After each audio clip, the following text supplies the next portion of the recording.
ए बबड्या, अय बबडू. म्हणजे काल तो एक दिवस भरून आला जॉबचा, आजचा दुसरा दिवस. चार्जर नको आहे ना, बोला जरासं. खाली बसा. Good boy Sheru, good boy. आमच्याकडे आज आंघोळ चाललंय शेरूची.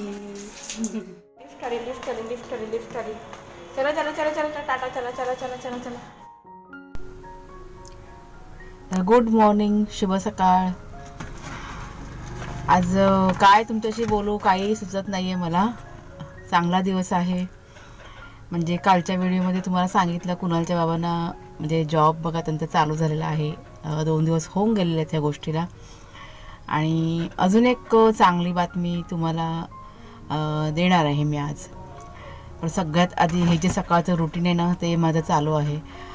ही भांडी आहेत ना रात्री घासून ठेवली होती. सकाळी उठली आणि फटाफट मोठं लावून घेते. किचन ते आवरायचं होतं कारण टिफिन बनवायचा होता. अजा हे शेरी.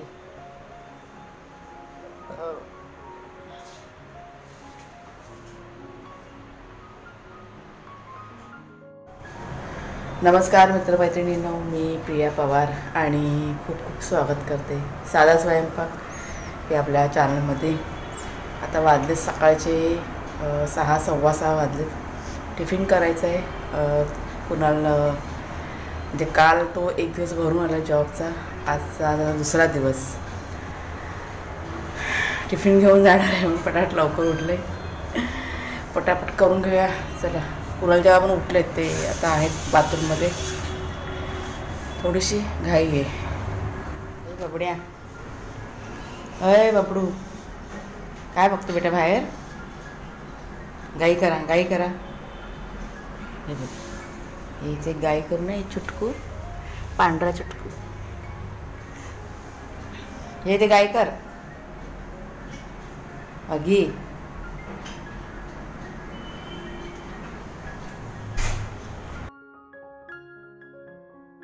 तर सर्वात आधी सुरुवात केलेली आहे चहा ठेवून. आणि आत्ता थोडंसं मी कुणालच्या जॉबबद्दल तुम्हाला मी सांगते. काय झालं की काल की नाही तो इंटरव्ह्यू द्यायला गेला होता एके ठिकाणी. आणि त्याला की नाही त्यांनी ठेवून घेतलं. म्हणजे सकाळी तो गेला काहीतरी 10, 10:30च्या दरम्यान. आणि मग दिवसभर तो तिथेच होता. म्हणजे त्याला ट्रेनिंग वगैरे असतं ना ते चालू केलं. संध्याकाळी पण नाही म्हणणं, मी रात्री उशिरा म्हणजे 7च्या नंतरच तो घरी आला. आणि आल्यानंतर त्याने सांगितलं की त्याचं सिलेक्शन झालेलं आहे आणि परत म्हणजे जायचं आहे त्याला आता दुसऱ्या दिवशी सकाळी. पण म्हणजे आजची जी सकाळ होती ना ती दुसरा दिवस होता. त्याच्यामुळे टिफिन वगैरे बनवून देणार होते मी आज. काल तो जेव्हा गेला ना टिफिन वगैरे काही नेलं नव्हतं त्याने, कारण तो इंटरव्ह्यूसाठी गेला होता. पण नंतर त्याने म्हणजे सांगितलं मला की नाही आई कंपनीतर्फे त्यांना लंच वगैरे दिला जाणार आहे. त्याच्यामुळे मग मी थोडीशी निर्धास्त झाली. नाही तर खूप चिंता अशी लागून राहिली होती. म्हणजे अचानक झालेल्या ह्या गोष्टी आहेत. म्हणजे ध्यानीमानी नसताना त्याला इंटरव्ह्यूला बोलवलं होतं. म्हणजे एक नंबर त्याला ऑनलाईन मिळाला होता, गुगलवरनं त्याने सर्च करून काढला होता. तिथे त्याने कॉल केला आणि त्याला लगेच इंटरव्ह्यूसाठी बोलवलं आणि सिलेक्शन पण झालं. तर त्यांचं ट्रेनिंग वगैरे आहे काहीतरी. आता बघूया. आता आजचा बघा दुसरा दिवस आहे ना. त्याला म्हटलं जे काय आहे ते तू जा. म्हणजे मला वाटतं काहीतरी मॅनेजरची बघा पोस्ट असते ना, त्याचं ट्रेनिंग त्याला शिकवणार आहेत. कसलं आहे काय आहे मी अजून काही त्याला फारसं काही विचारलं नाही आहे, कारण तो आता नव्याने सगळं बघा शिकतो आहे. म्हणजे कुठेतरी त्याला काहीतरी म्हटलं शिकायला मिळेल. कारण इथे घरामध्ये राहून आता घरचं वातावरण तुम्हाला माहीत आहे काय आहे इथे सध्या. त्याच्यामुळे अशा निगेटिव्ह वातावरणात राहण्यापेक्षा तो जितकं बाहेर जाईल तितकं चांगलं आहे.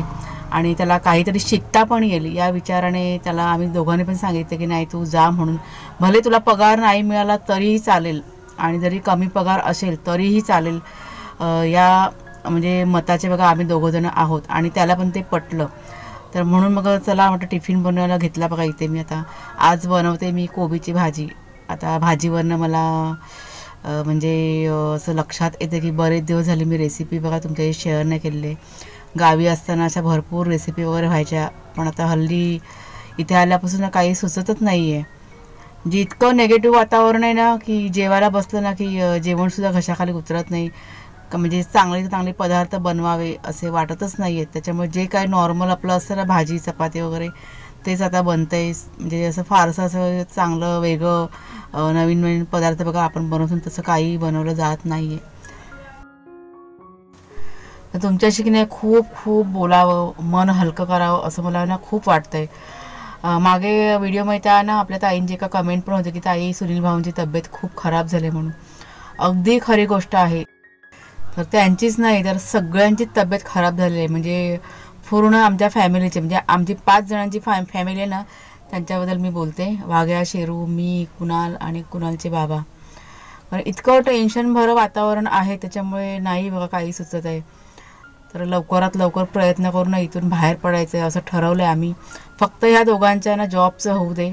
आता माझं पण आहे ना काम शोधायचं चालू आहे, म्हणजे स्वयंपाकाचं काम मी शोधते. पण मला ना चिंता लागून राहते की ह्या दोघांना यांच्या जीवावर सोडून मी नाही जाऊ शकत. आता दोघंजणं बघा जॉबला जातात, कुणालचे बाबा पण आणि कुणाल पण 2-3 दिवस झाले.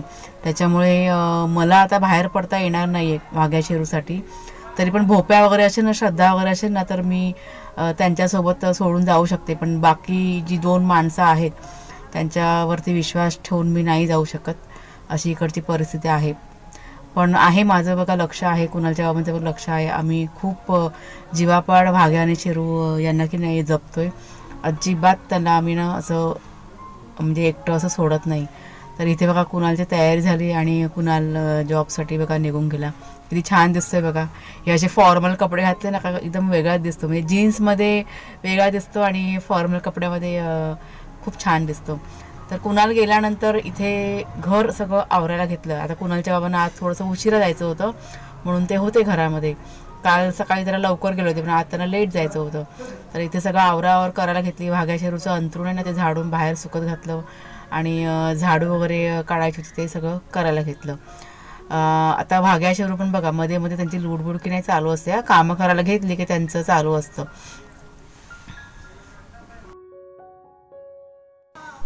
आता थोडंसं घराच्या वातावरणामध्ये पण बोलते तुमच्याशी. म्हणजे व्हिडिओ बघा त्याशी गेलेला आहे 2 दिवस, मला वाटतं 2-3 दिवस होऊन गेले असतील.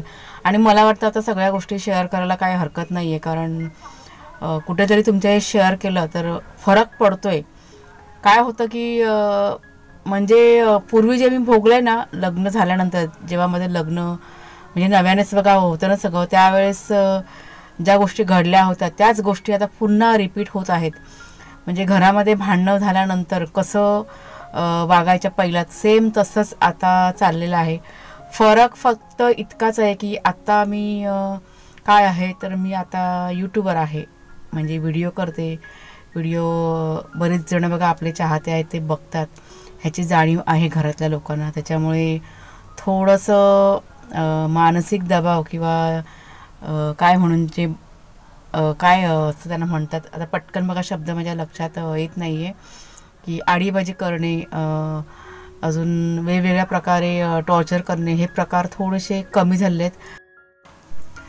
मला वाटतं त्या दिवशी जेव्हा बघा वाद झाले ना तेव्हा मी हिम्मत करून बोलले. कदाचित ह्या गोष्टीमुळे सुद्धा असू शकेल, किंवा मी यूट्यूबर आहे याची जाणीव कोणीतरी करून दिलेली असेल, त्याच्यामुळे पण थोडासा फरक पडलेला आहे. म्हणजे आहे वातावरण गढूळच आहे घरातलं, असं काही निवळलं नाही आहे अजून, पण आहे चाललं आहे. तर इथे कुणालचे बाबा तयार, म्हणजे इस्त्रीकर होते, तयार झाले ते आणि निघून गेले आपल्या कामाला. आणि इथे मी माझं काम करायला घेतलेलं आहे. घरातली सर्व मंडळी उठले होती आणि समोर तुम्ही बघताय थोडीशी भीतीना मला वाटत होती. अगदी मनापासून सांगते मी आणि जे खरं आहे ते बोलते मी. म्हणजे कुणालचे बाबा घरातून बाहेर पडले की जीव ना माझा घाबराघुबरा होतो, कारण त्यावेळेस मी एकटी असते. म्हणून इथे मी काय केलं की मला म्हणजे हे शूटिंग करायचं नव्हतं कपडे धुताना. मी मुद्दाम इथे किचनवरती कॅमेरा चालू ठेवला, कारण त्यांना माहिती आहे कॅमेरा चालू ठेवला म्हणजे शूटिंग बघा होतं ना, तर हे समजतं घरातल्यांना. त्याच्यामुळे त्यांचे जे आवाज असतात ना ते बंद होतात, जे टोचून बोलणे वगैरे हे जे प्रकार असतात ना कॅमेरा चालू केल्यामुळे बंद होतात. ह्या गोष्टी त्यांना बरोबर कळतात. तर इथे बघा दुपारची वेळ, म्हणजे सगळं काम माझं घरातलं आटपलं आणि थोडा वेळ मी आराम करत होते. तर इथे वाघ्या येऊन शेजारी ना माझ्या झोपला होता आणि झोपेमध्ये तो घोरत होता. आणि आपण बघा पळतो ना झोपेमध्ये, खेळतो पळतो असे प्रकार त्याचे चालू होते. म्हणून बघा ना काय केलं मी, त्याच्या प्रेमाने मायेने ते पाठीवरती हात फिरव होती. म्हणजे एकदम तो जोरामध्ये म्हणजे हलत पण होता आणि घोरत पण होता.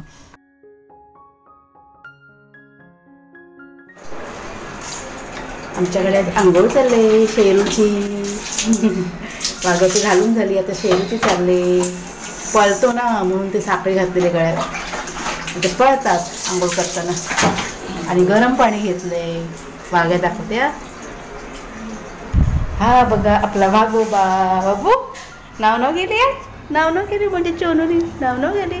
खूप दिवसानंतर नाव गेली ना. अरे अरे बापरे, अरे बापरे, अरे बापरे, किती गोला गोला झाला. मस्त मस्त मस्त मस्त छान छान वास येतोय. मस्त मस्त मस्त मस्त. चला आता जेवायचं. हां जेवायला देते. Good boy. कशी चेपटी हलते, कशी चेपटी हलते माझ्या पप्पूची, कशी चेपटी हलते माझ्या बब्बूची. हां किती गोड दिसतं बघ. हां हां देते देते. हां चला शेरूला ना पुसायचं आहे. तर इथे शेरूची पण आंघोळ झाली होती, त्याला पुसायला घेतलं होतं. पण वाघ्या की नाही सारखा मस्ती करत होता. मस्ती म्हणजे ते पाय खेचणं, त्याला असं चाटून काढणं, हे सगळं त्यांचं चालू असतं आंघोळ झाल्यानंतर. आणि इथे कपडे पण बघा तुम्हाला माझे चेंज झालेले दिसत ना, कारण सकाळी थोडेसे काम करताना भिजले होते आणि त्यावेळेस मी चेंज केले होते. तर आजच्या व्हिडिओमध्ये जास्त करून मी वाघ्या आणि शेरू यांचं जे आहे रुटीन आहे ना, ते तुमच्याशी शेअर केलेलं आहे. कारण बऱ्याच जणांना म्हणजे व्हिडिओ बघा मागे टाकला ना, खूप जणांना अशी चिंता लागून राहिली होती की वाघ्या शेरूचं काय कसंचं काय चाललेलं आहे. त्याच्यामुळे मला असं वाटलं की नाही थोडंसं तुमच्याशी शेअर करावं. तर अजून एक कमेंट होती त्या व्हिडिओमध्ये आपल्या एका ताईंची, की ताई दत्त जयंती दिवशी तुमच्या सासूबाई वाघ्या आणि शेरू यांची पूजा करत होत्या. तर ह्याच्याबद्दल पण मी बोलीन तुमच्याशी. जेव्हा मी शूटिंग करत होते ना, म्हणजे दत्त जयंतीच्या दिवशी जेव्हा मी पूजा शेअर केली तुमच्याशी, त्या जेव्हा करत होत्या तेव्हा, मग त्यांनी जेव्हा बघितलं की मी शूटिंग करत आहे तेव्हा त्या आल्या आणि त्या दोघांची पूजा म्हणजे करायला त्यांनी सुरुवात केली. म्हणजे शूटिंग चालू असलं की वागणं वेगळं असतं आणि शूटिंग बंद असेल तर वागणं वेगळं असतं. त्याच्यामुळे मला वाटतं ही गोष्ट तुम्हाला सांगायला पाहिजे, सगळ्या गोष्टी क्लिअर करायला पाहिजे. तर दोघांचं जेवण झालं आणि इथे आमचा म्हणजे राऊंड मारायला आम्ही निघालो होतो आणि लिफ्ट आली होती म्हणून आम्ही धावत पळत चाललो होतो. भाग्या पुढे गेला होता. तर चला ताईंनो, आजचा व्हिडिओ आता मी इथेच संपवते. कसा वाटला जरूर सांगा.